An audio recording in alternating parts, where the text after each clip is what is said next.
কেটে দিয়ে সবের জন্য তেলে পেঁয়াজ দিল মা,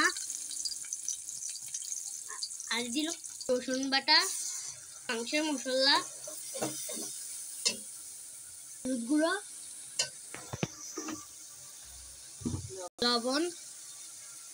এখন ডালটা দিয়ে দিচ্ছে।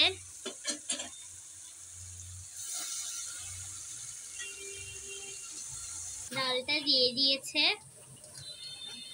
এখানে এখন কাঁচামরিচ দিয়ে দিল। ডালটা কষানোর পর গরম পানি দিয়ে দিচ্ছে। এখন ধনিয়া পাতা দিচ্ছে ডালে। ডালটা বেড়ে নিচ্ছে। এটি হচ্ছে ডাল, এটি হচ্ছে মাছ ভাজা, এটি হচ্ছে সালাদ, ফুলকপি দিয়ে ডিম দিয়ে ভাজা। এই চারটির মধ্যে কোনটি ভালো হয়েছে? ডাল, মাছ ভাজা, সালাদ নাকি ফুলকপি দিয়ে ডিম দিয়ে ভাজা?